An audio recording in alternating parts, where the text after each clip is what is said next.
So, Baker, I got one thing to say to you. Oh, there you go. Bravo. Bravo. Nice. Very well done, young man. You overcame all the naysayers, including myself. Let's get the word out the way first. Everybody say yeah!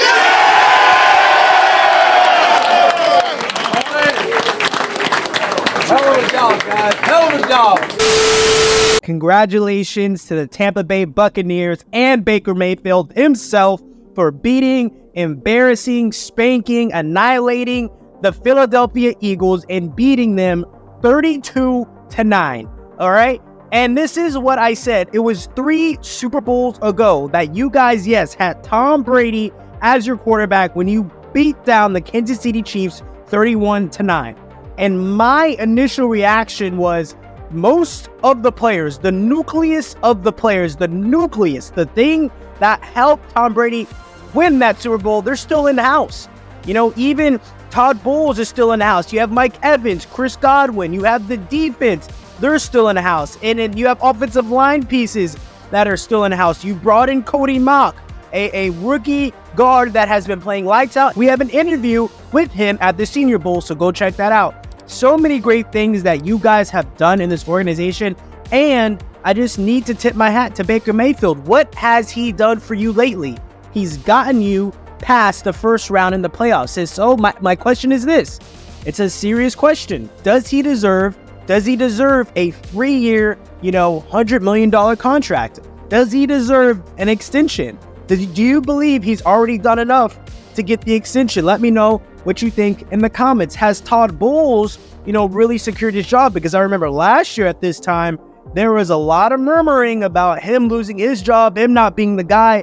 You see both of these men overcoming their narrative. You have Todd Bowles, a defensive-minded head coach, really being pierced into this position of he can't do it. He needs Bruce Arians. He's not the guy for the job. And then you have a guy like Baker Mayfield, who what the Carolina Panthers really did to him is kind of just, foolish on their part, but it's a gift in your part where he is now leading this team of veterans that have a Super Bowl to the promised land. And you guys definitely have a tough matchup with the Detroit Lions, but I don't think I'm wavering on you guys. Once again, the experience matters. The Levante David, the Devin White experience matters. The Vita Vea experience matters. Tristan Wirfs, Mike Evans, Chris Godwin, it matters. Todd Bowles, it matters. And so I believe that the emotional win for the Detroit Lions last week, it was important. It was a big energy boost for the city. Something tells me that the Tampa Bay Buccaneers have a legitimate opportunity to humble the city and bring everything back to planet Earth. Now, I'm also going to be honest and say that the Philadelphia Eagles are not good, all right? I went into this game saying the Bucks, of course, they're going to beat the brakes off the Philadelphia Eagles. They're not a good team. But 32-9, I didn't see that coming. Did you see Baker going over 300 yards and 3 touchdowns and no interceptions? I didn't. I thought it was going to be a closer game than this. I thought it was going to be more of an emotional game for the Eagles. I thought life was going to be brought back into them, but it wasn't. It didn't happen. Now, one thing I did not like the 4 sacks that offensive line gave up on Baker. I really didn't like that, but that's something that can be fixed for sure. But this team offensively, they were clicking on a level that is a scary one. It's a scary level what the Buccaneers are doing. And then you have Rachaad White. He wasn't even a superhero. Usually he is. Usually he's the guy with the plan. So that also showed me a confident switch that, he did have his 18 carries, but it was clear as day he wasn't the focal point. They wanted to win by the arm of Baker Mayfield. And there was some drops by Cade Otton that this game could have gotten out of hand a lot quicker if he did not drop these balls. But to the credit of the team, it didn't hurt them. They were still able to win the game. Now, defensively, let me tell you guys what y'all did. You made the Philadelphia Eagles panic.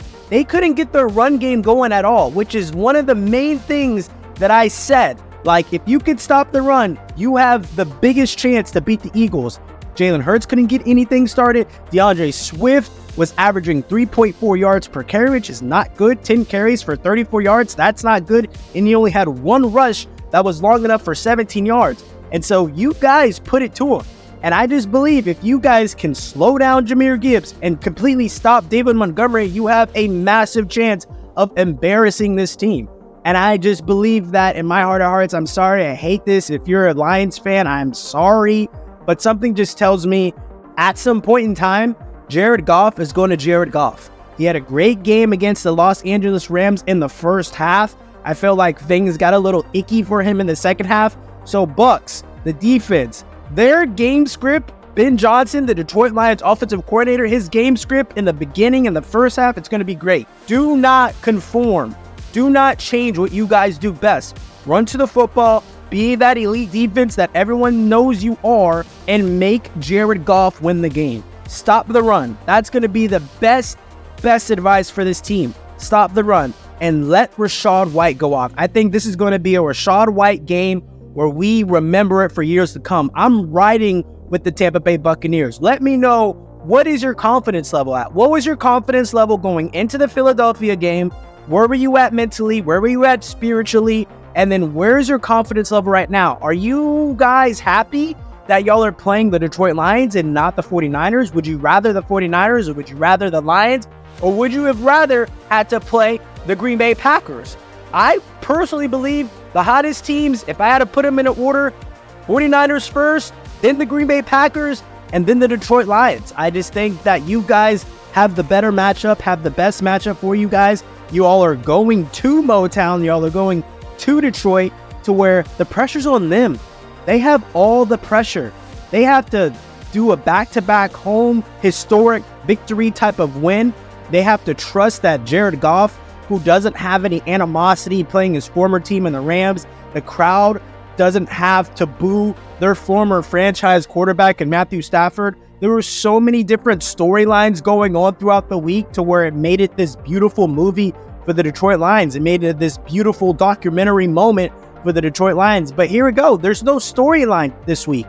It's just two teams playing football. And I think if you take all the emotion out, it becomes pressure. The Detroit Lions no longer have emotion now. There's no sweet victory in winning your second historic home game in the playoffs ever. They already did it by winning last week.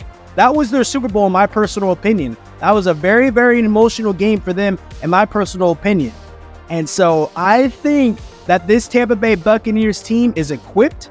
They're battle-tested. They've gone through ups and downs and all around. This is a team that lost 8 times in the Tampa Bay Buccaneers. Those are 8 that you learn how to adapt. And I just think that's a big, big piece of the puzzle. And once again, I'm riding with Baker. I like Baker over Jared Goff because of the moxie. Because if Baker throws an interception, if Baker messes up, if Baker throws a bad ball, he's not going to get in his own head. Something just tells me that Jared Goff is going to get in his own way. I just see Antoine Winfield just giving Jared Goff huge problems. The best safety in the league is going to be giving Jared Goff immense problems to deal with. And then the electrifying playmakers. Mike Evans really didn't get to go off the way he needed to, the way he usually does. And so we can expect a big Mike Evans game to come up, along with a big Rachaad White game to also come up.